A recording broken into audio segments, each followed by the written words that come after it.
Get your chain back, come and get your chain back, Doherty. Okay, Jack Doherty is completely out of body. So yeah, he gotta get his money back. Come and get your money back, Doherty. Alright, this video is by Twitchy Files. Support Dwayze on. Please like, comment, and subscribe. Let's go. Jack Doherty is officially broke, and now he is begging people on TikTok live. No. Guys, let's see how fast we can hit my Galaxy Go. I'm gonna follow everyone back once we hit it. Appreciate y'all. People are saying he can't even afford rent after blowing millions on cars and chains. This is But why is Jack Doherty paying rent when he had millions and millions and millions of dollars? Could have been buying properties, bruh. the same guy flexing $1,000 watches last year. Now brands won't work with him, and it gets way worse. His girlfriend McKinley just broke up with him. Oh no. Holy You gone. bro, I'm so dog. I'm furious. I'm so angry. Look, she packed all of her gone. Let's rewind to 2017, when gone. Jack Doherty was just another 15-year-old with a camera and an alarming lack of empathy. Not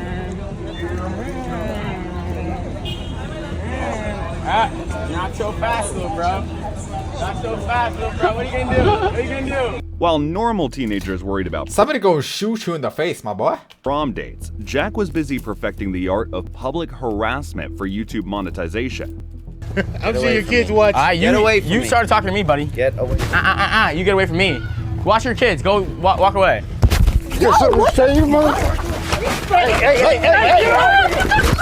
Tussle. His breakthrough moment came with a simple but effective formula.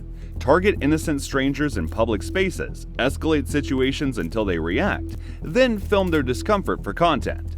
The most distressed his victims looked, the more views he racked up. By 2018, his subscriber count was exploding exponentially. 500,000 became 1 million, then 5 million.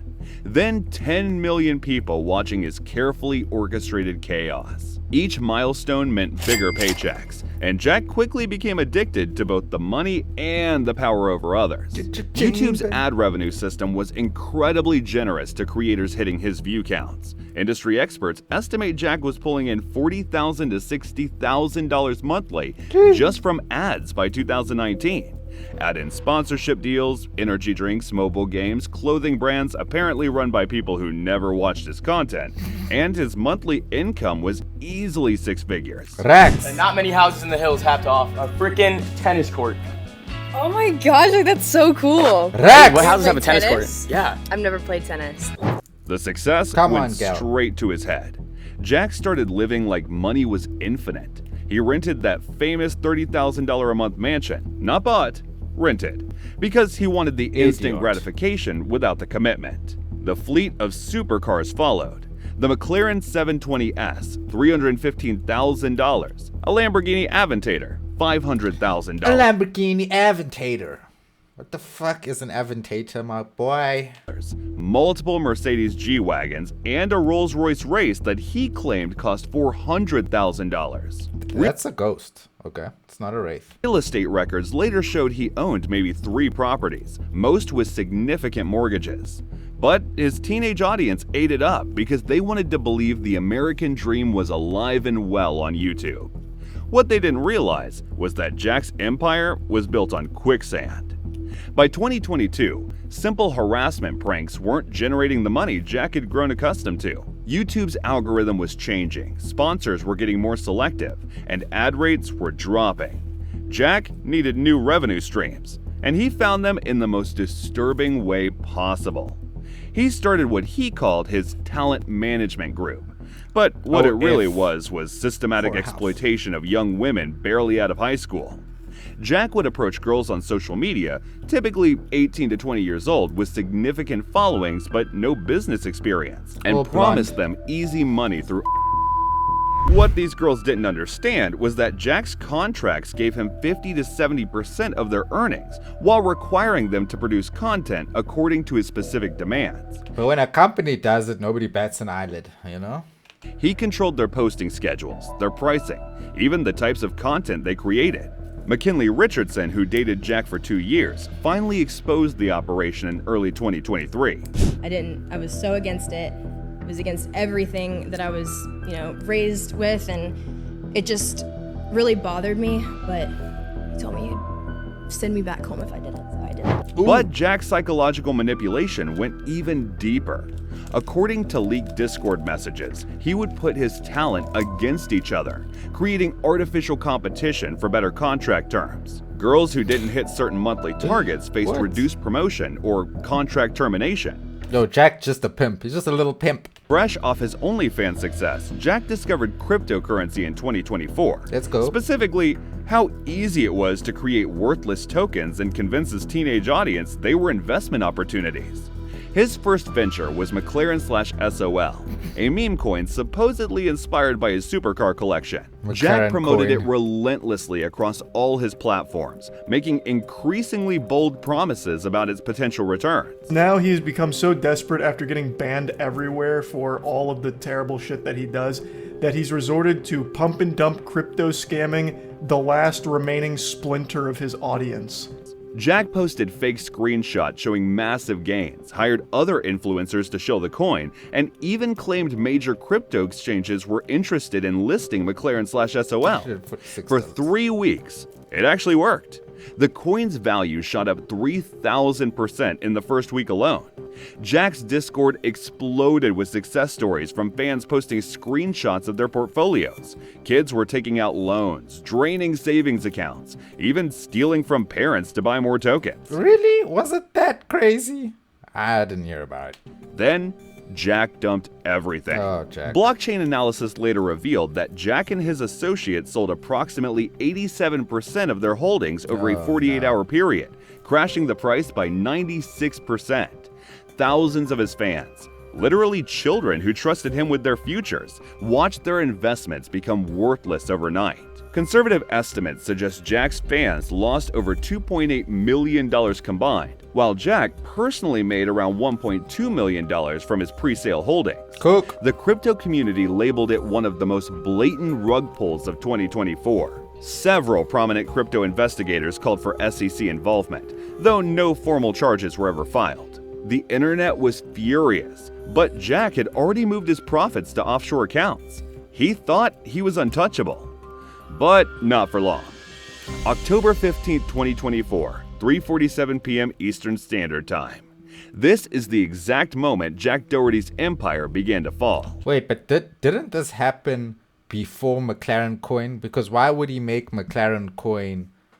Why would he make McLaren coin before the accident? Before he lost his McLaren? That doesn't make sense.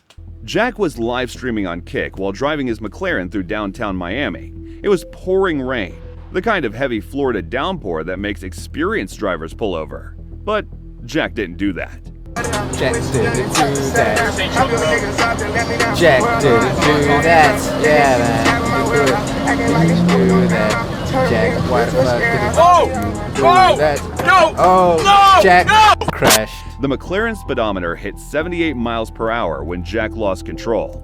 The car hit a patch of standing water, hydroplaned for approximately 150 feet, and slammed into a concrete median barrier. The impact was so violent that it bent the car's carbon fiber chassis and deployed every airbag simultaneously. But here's what made the crash truly infamous. Jack's immediate reaction wasn't concern for his injured cameraman or shock at nearly dying. It was excitement about the content he'd just created. Holy shit. Holy fucking shit. Oh, Michael. Are you okay? Holy fuck. Oh my god, bro. The live stream stayed live for another 8 minutes while emergency responders arrived. Jack spent that time reading chat comments and asking viewers to smash that like button for the crazy crash content. Within hours, the clip had 15 million views across all platforms. The Miami-Dade police cited Jack for reckless driving, texting while driving, and excessive speed.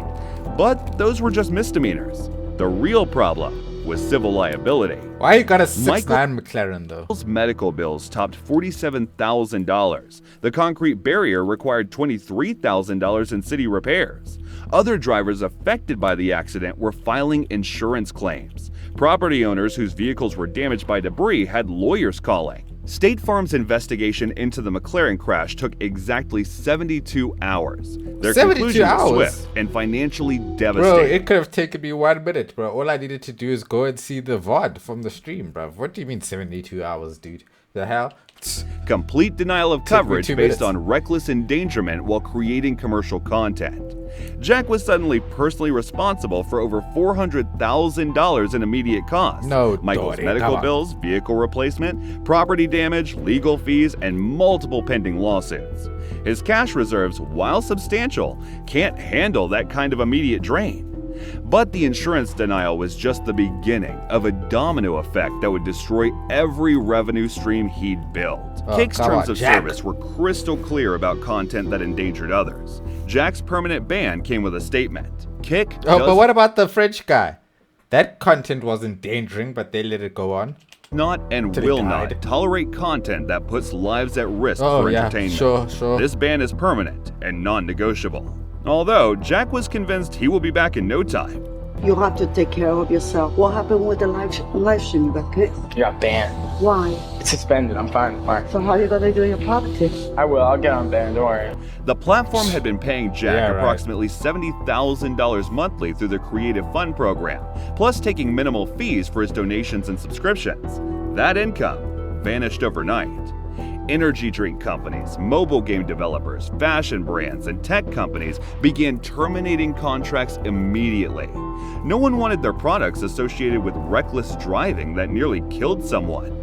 Jack's management team later revealed that he lost approximately $1.8 million in confirmed sponsorship deals between tough. October and December 2024. It's tough, my Companies boy. that had been paying him $50,000 to $100,000 per sponsored video were suddenly unreachable. With his income streams destroyed, Jack was burning through approximately $90,000 monthly while bringing in maybe $15,000 from his severely reduced YouTube revenue in merchandise sales. Tough, By boy. May 2025, Jack's financial desperation had reached pathological levels. His latest scheme would prove to be the most damaging yet, a completely fabricated robbery designed to generate sympathy and potentially insurance money. On May 7th, Jack Get your posted J back, go and get your J back.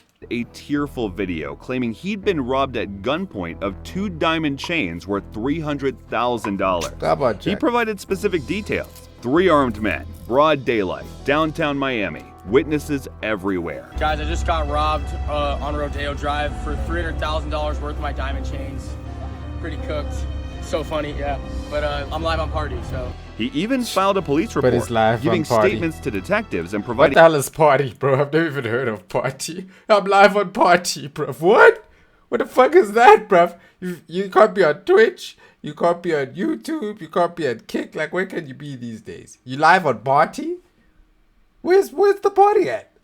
detailed descriptions of the alleged the party. perpetrators. On the surface, it looked legitimate. But the internet is full of amateur detectives, and they immediately spotted problems with Jack's story. One Redditor posted, "Do you think this robbery and McKinley's robbery are both setups to scam insurance claim? Was his jewelry insured?"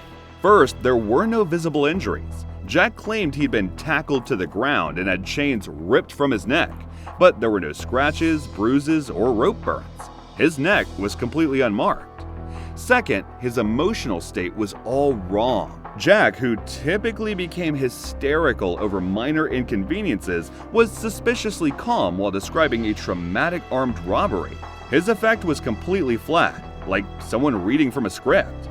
Third, and most damning, was the location issue. It's AI. Jack claimed the robbery happened in downtown Miami at 2 p.m. on a Tuesday, one of the most surveilled areas in the city. Yet no security cameras captured the incident, no witnesses came forward, and no other evidence corroborated his story. Bro, he just fucking robbed me. They just took both my fucking chains, bro. Fuck, dog. James, what the fuck, bro? They had their guns. Where's yours? They had a guns. What the? The chains Jack claimed were The stolen. Swiss was niggas just like, hey man, I don't know where my gun is. I'm a security guard. I'm supposed to protect your life, but yeah, shit. Today I don't know where I left the gun. You know what I'm saying? I just woke up had some breakfast, you know, I don't know. And had been listed for sale on luxury consignment websites 2 weeks before the alleged robbery. Screenshots emerged showing the exact pieces being offered through authenticated dealers. The Miami-Dade Police Department's investigation concluded within 72 hours that the robbery report was inconsistent with physical evidence and witness testimony. No arrests were made because no crime had occurred. Jack's fake robbery marked the beginning of the end. What little credibility he had left evaporated completely, I staged and a the fake legal robbery, consequences bro. were mounting faster than he could handle. The Miami-Dade District Attorney's Office opened an investigation into filing a false police report, a third-degree felony in Florida carrying potential jail time and significant fines. Jack suddenly found himself facing real criminal charges for the first time. Jack Doherty's rise and fall represents something larger than just one influencer's bad decisions. It's a perfect case study in how internet fame built on exploitation and manipulation will eventually collapse under its own weight. For years, Jack proved that being a complete sociopath could make you rich and famous. Bro, his girlfriend would be crying, no? You know these dramatic blonde LA girls. Oh, it was so scary. I'm so traumatized. She was not crying at all, bro. She's okay. She's chill. She's calm even. Look at her. She's just looking like, why the fuck am I doing this? Why am I even here? This is so cringe. Yeah, anyway, get your chain back and get your money back, Doherty. Doherty. Okay? Bruh. Oh, man, bruv.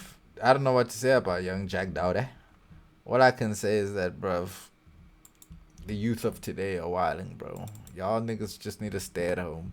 Leave this money shit alone. You guys are doing too much for the almighty dollar. Alright? Scamming. Wrangling. You know what I mean? Anyway, like, comment, and subscribe. Your boy Dwayze.